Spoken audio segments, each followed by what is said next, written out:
Good evening. My name is Sawyer Skiba, and I'm here today to teach you the no-pressure way to change a tire.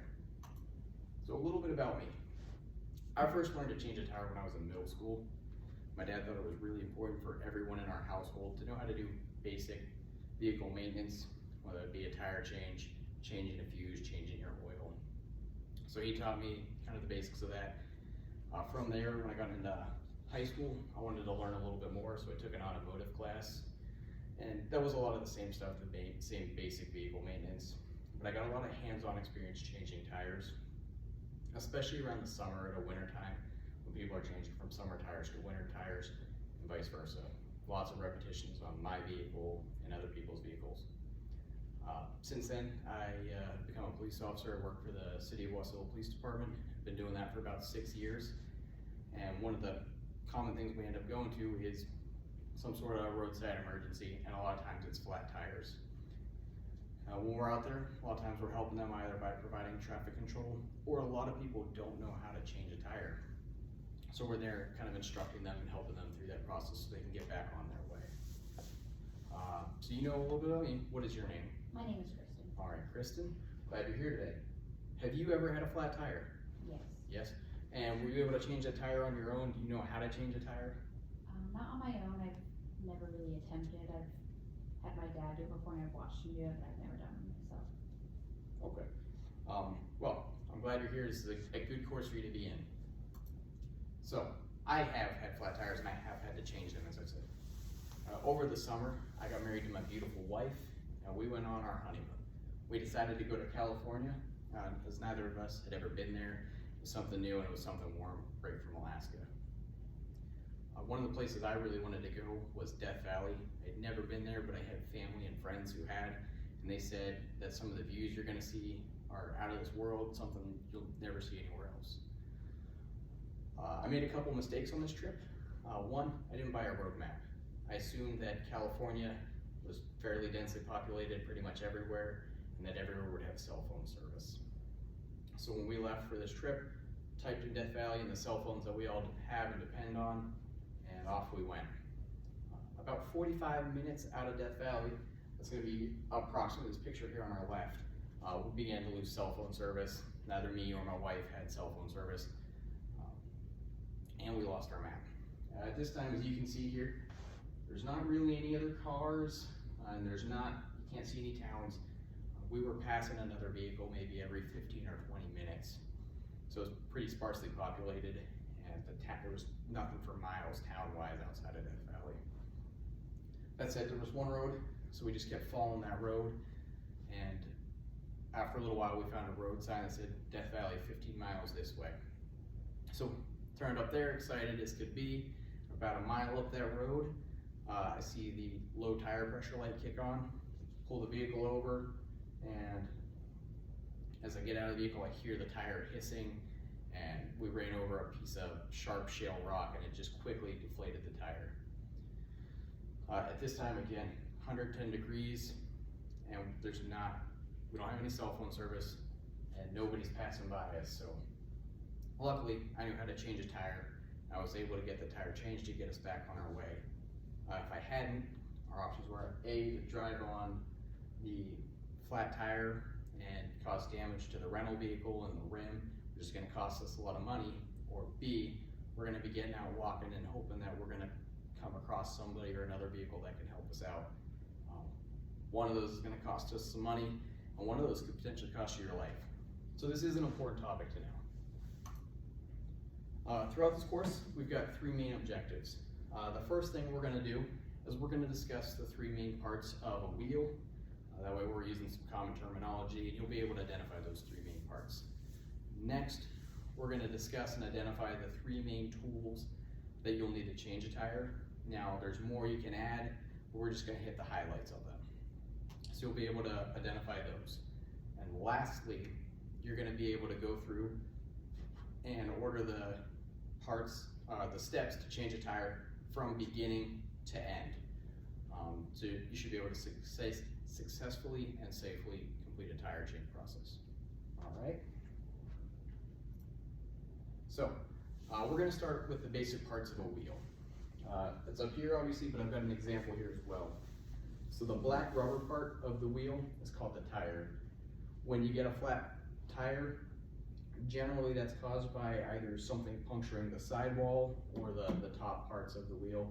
And when that happens, the air rushes out, and you generally are gonna have to change your wheel. Now, some people have fix-a-flat, and that can fix some, but it's not gonna fix all of them, and not a lot of people have those, or carry that with them. So this black metal part in the center is called the rim. The rim also helps to hold some of the air in there. And if you hit, let's say you hit a curb and it dents this, or somehow you crack your rim, that can potentially allow air to leak out as well, again causing you to have to change your tire. The last part that's important to know is the lug nut and the lug bolt. So this is a lug nut. They go right in here, or over these holes. When there's gonna be a lug bolt that comes out of the axle, goes through these lug holes, and then the lug nut is gonna be able to screw right on there, just like a normal screw or bolt, and that'll hold the rim to the axle. So I got an example here. I'm just gonna set this here for you. Feel free to look at that.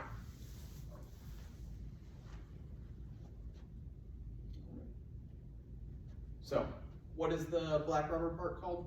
The tire. The tire. And what's the metal part called? A rim. And what's that thing you're holding? A lug nut. Good.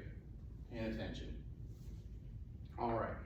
So, with the parts of the wheel identified, we're going to move on to the tools needed to change it. So the first thing we're going to talk is the jack. Now, this is your standard scissor jack. This is what comes in most vehicles. Now, a lot of times, the scissor jack, the tire iron we're going to discuss here in a minute, and your spare wheel are all going to be generally close to each other. In most SUVs or cars, they're kept in the back compartment. There's just a spot you can lift up, and that's where they're stored. And most cars, they're held in the trunk. Trucks, a lot of time they're either under the back seat, behind the back seat, or under the truck bed. It's going to be different for each vehicle, so it's important to look at your own vehicle and know where that is. So, as I was saying, this is your standard scissor jack. Your scissor jacks are pretty simple. They have this thing over here, and that screws one way to make the jack go up, and the other way to make it go down. This one, you can see it has notches built into it. And if your scissor jack has these notches, generally there's a part on the frame, or a spot on the frame, that this is supposed to link up with, and it'll fit in there kind of like a key to help keep it stable and raise it up or down. So again, that's something you'll want to know. There are other types of jacks, but most roadside tire changes are going to involve a scissor jack. So the next thing, I mentioned it earlier, is the tire iron. This is kind of the most common one that they come stock with most vehicles. They come with one size. Now, not all lug nuts are the same size, so not every lug nut, for example, I don't think this one fits in here. No, it does. Not every lug nut fits in every lug wrench, but the one that comes with your vehicle should fit yours. They also have the ones, so there's this 4-pronged one. As I said, not every one fits.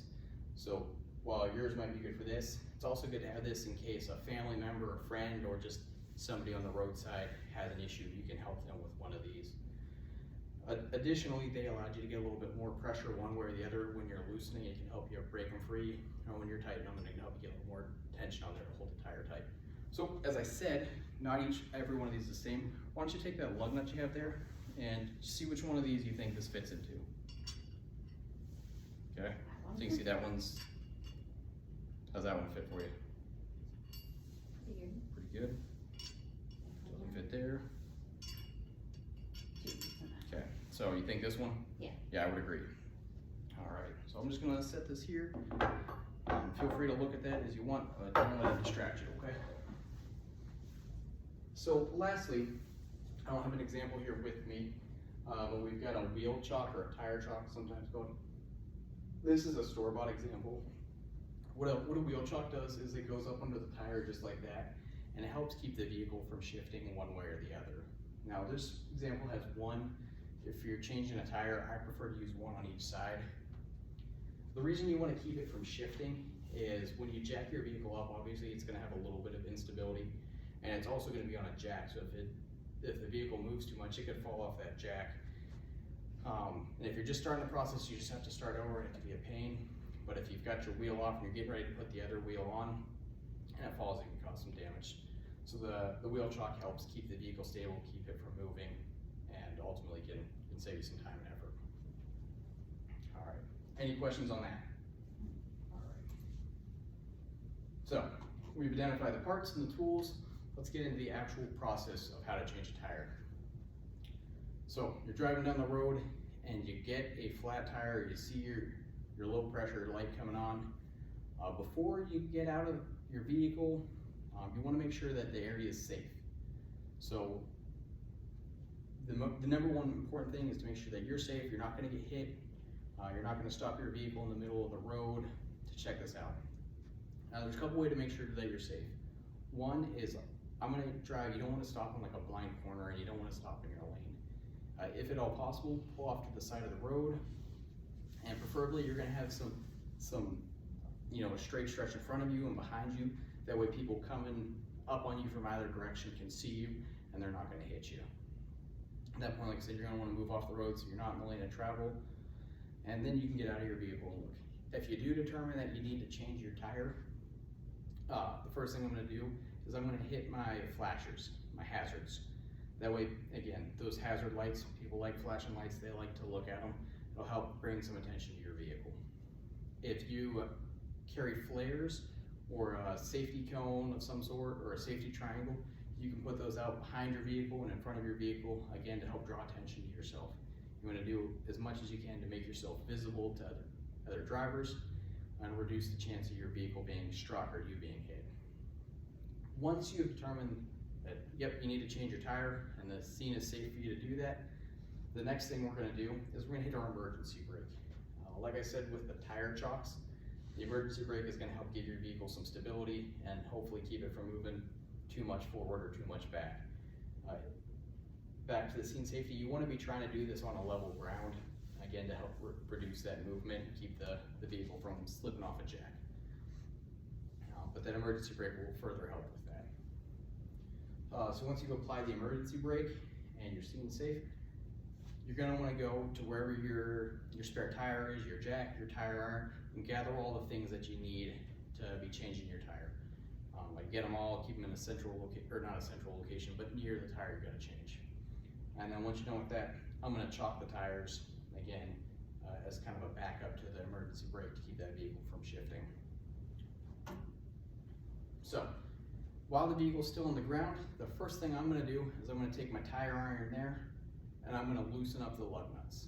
You don't want to take them all the way off because you don't want your wheel to fall off or to slip. But you don't want to raise it up and then be torquing on it. Sometimes as these lug nuts are sitting on the bolts, they can either rust or they could have been put on there with a lot of pressure. So it might just take a little bit of work to get them off, and you don't want to be yarding on your vehicle while it's up and causing it to fall off that jack. So you get them loose, don't take them off, but get each one of them loose. Then you're going to raise it up. If your vehicle has the slits for your scissor jack, I would recommend using that. Not every vehicle does. It's a good thing you'll want to figure out on your vehicle if it comes with that. If your vehicle doesn't come with those, the two best spots, the number one spot to do it is going to be on the frame of the vehicle, generally near the flat tire. That'll help you raise it up. If for some reason you can't do that or there's not a good spot, I have also used the axle of the vehicle on the flat tire side, but the preferred spot is the frame.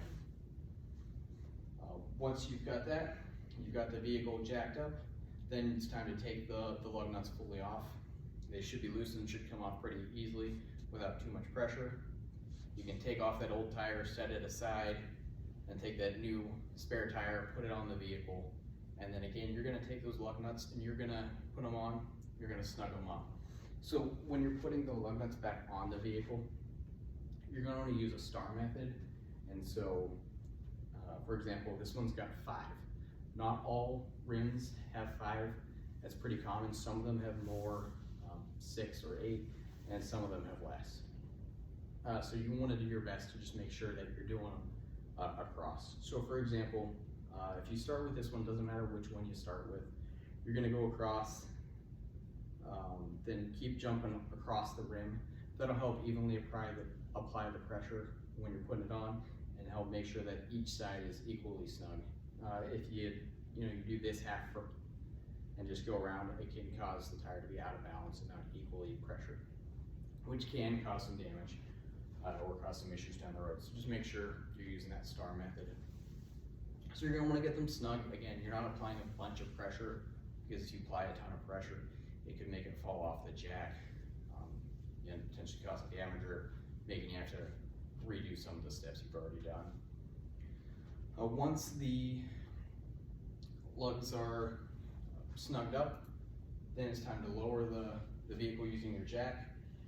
And once it's down on the ground, you're gonna wanna, again, finish tightening those lug nuts completely up using that star method. Now, I didn't mention this earlier. When you're jacking your vehicle up, it's gonna be important to give a couple inches below the bottom of the tire, maybe this much. If you have a flat tire, it's good to use your fully inflated spare tire to kind of see how high you need to get it, because sometimes it's hard to see with a tire that's partially or fully deflated. All right, so once you have the lug nuts all tightened up, then you can finish the process. Fully remove the jack, take your tire chocks out, and put all your tools away. All right. Do you have any questions on that process so far? Not so far. No. Okay. So, give me 3 ways that you can make the scene safe for you before you do a tire change. Make sure I'm able to pull over enough. Yep. Make sure you're in a safe spot. Make sure I'm not on any blind corners. The blind corners. And make sure that I give myself enough space either direction to make myself known via hazards or cones triangle. Yep. Okay. So we didn't discuss this. Let's say you can't get off a blind corner. What are you gonna do? You're stuck in an unsafe spot. Are you gonna try and change your tire there? No. No. Yep, that's exactly right. What I'm gonna do is I would call 911, preferably using the non-emergency line, and let them know, hey, this is who I am, this is where I am. I can't safely change my tire. I would also call a tow truck. That way you can get that ball rolling. If the police are available, maybe they'll come provide some traffic control, but you don't wanna be out there in an unsafe condition, because that's just gonna put yourself at risk. All right? So, now that we've talked about the process, I've got a video here that's gonna show it. Obviously we can't get a car in this classroom, but this is the next best thing.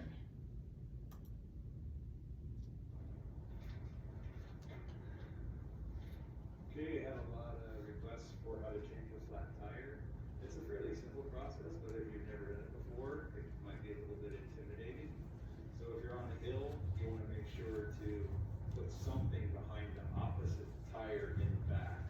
I'm not really on much of a hill, so I'm not too worried about it right now. So we'll go ahead and get started.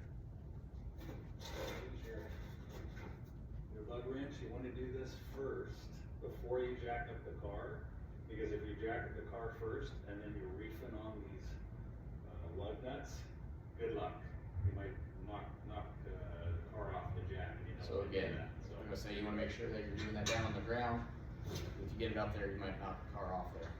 And when you take them off and when you put them back on, you want to go in a star pattern. Especially, it's more important when you're putting it back on. But we'll just go ahead and just follow that for now.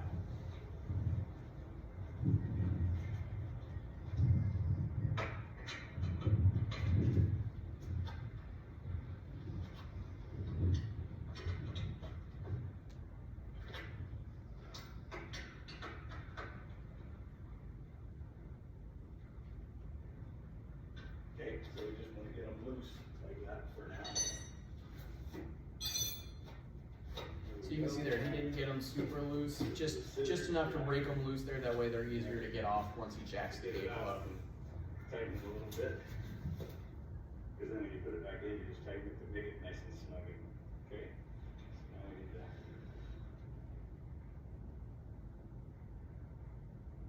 Just lower it down. And then you'll see, you'll be able to see underneath your bar.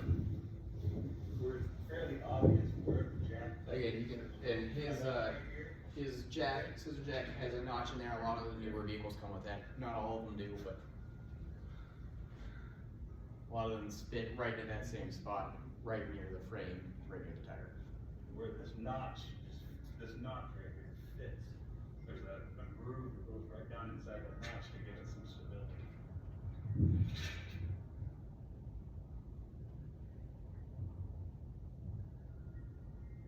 Okay, we're on it now. The way this jack works is this just goes up inside here like that. And then this just fits on here. Some of them are pretty bulky, but.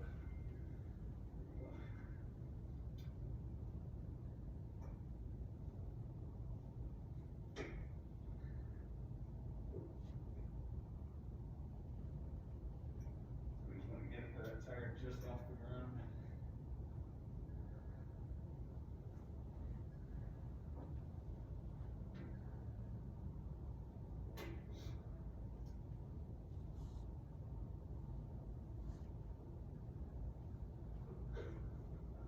We're getting close. Okay. Let's see the tires moved a little bit, so.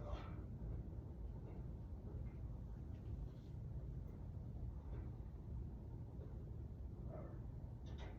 So we're golden there. Now you just go ahead and continue the rest of the way.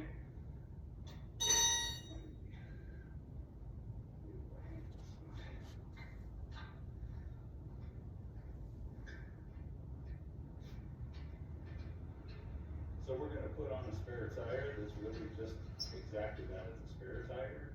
It's only to get you from one place to another. You don't wanna ride on it for very long because that thing blows out. You're gonna be in a world of hurt.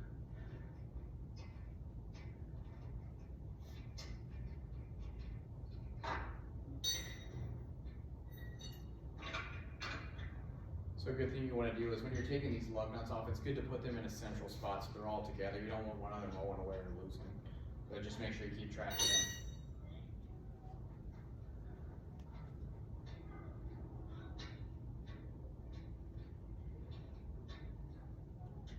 Make sure you're letting this stay in one place so you don't roll away on you.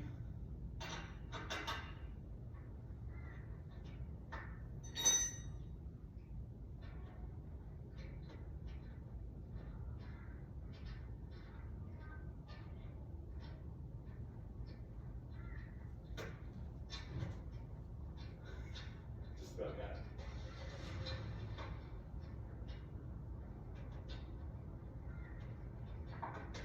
Okay, we're golden. Those all stayed there, right? But you're looking at somewhere so they don't roll away on you. Just go ahead and pop this on.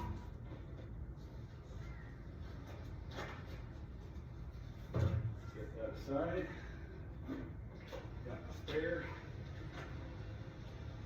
Get that on. Okay, now you want to just hand tighten these, but make sure they're snug. Okay.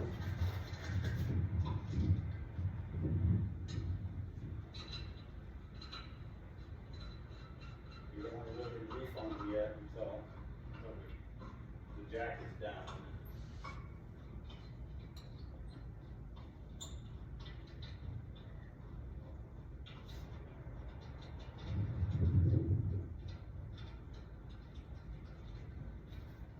So you can see how he's doing that star method, jumping across the tires to kind of equally distribute the pressure as it goes back on.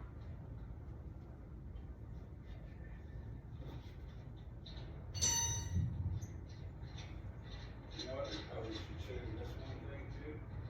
No, I guess on this one it only goes one way, but that little indent there, that goes in. Some of them actually don't have an end on it, so you know, don't make that mistake of having it be the opposite way. You want that to be where it's tightening down the tire. Okay. My brother told me the story of some guy that put them on backwards.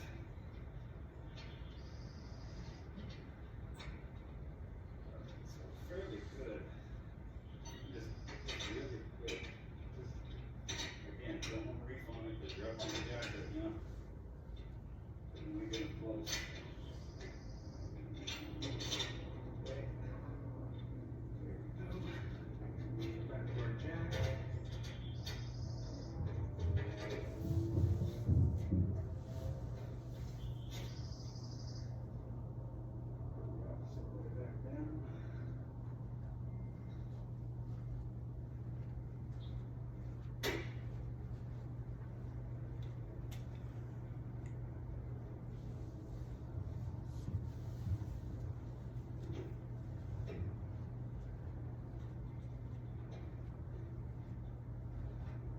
So again, these spare tires are just meant to get you back to a tire place to get your real tire fixed. They're not meant, don't ride on them. You see people driving around on them.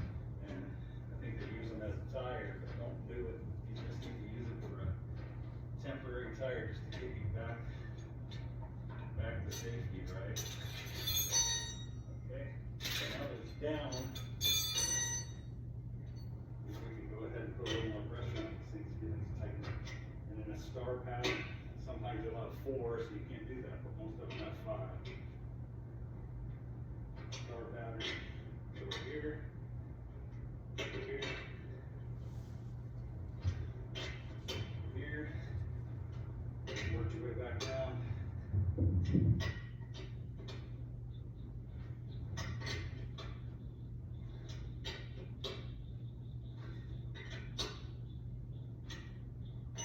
Okay, that's about. Alright. So, before we take questions, we're just gonna do a quick review. Start with the tire. What is the black rubber part of the wheel called? A tire. Tire. What is the metal part called? A rim. And what is the nut that's used to hold the rim to the axle? A lug nut. Okay. What do we call this? That is a jack. Jack, okay. And this? That is a tire iron. Tire, okay. And what are the things you put under the tire to keep it stable? The wheel or tire chocks. Yep, tire trucks. And if you don't have the store-bought ones, does it have to be a store-bought one, or can you use something else? Could you use a log, for example, or a board? Yep, it doesn't have to be those store-bought ones, it can be anything. What is the number one most important part about changing out a wheel? The seam safety. Yep, making sure the seat's safe. Once you're sure it's safe, emergency brakes, chock the tires, gather all your equipment. The spare tire, the jack, the tire iron. Then you're gonna loosen the lug nuts, raise it up, and then once it's up, you're gonna take the lug nuts off, take the wheels off, put the new tire on. Do you wanna fully tighten down the lug nuts while it's still jacked up? No. No. What are you gonna do? You're going to make them just partially snug. Yeah, just snug them up, take it off, then you're gonna completely tighten them using the what method? The star method. Star method. All right. So I do have a short quiz for you. You gotta get 80% to pass. Once that's done, just let me know. And then I also have a handout for you. It's just a small step-by-step instruction. You can keep it in your glove box. So whenever you're done with the test, just let me know. Thank you.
So, do you have any questions on anything that we've talked about? I did notice when he was changing the tire, what is the plastic, the hubcap? Yep. Came off. Is that important at all to put back on? Yep, so you wanna try to put them back on. Each vehicle is gonna be a little different. Some of them come off easier, some of them don't. But yeah, whenever you get your full tire back on, you're gonna wanna put that back on there. Okay. Any other questions? No. All right, well, I will trade you this handout for your test. I have went back to the slide that's got my contact information up there. It's my email and phone number. If you think of any questions down the road, feel free to reach out, give me a call, shoot me a text, or shoot me an email, okay? Again, I want to tell you, I appreciate you coming here. Not everyone knows how to do this. Changing a tire was able to save me a bunch of money and hassle, and so hopefully this knowledge can help you out in the future and save you some stress. Thank you. Thank you, have a good night.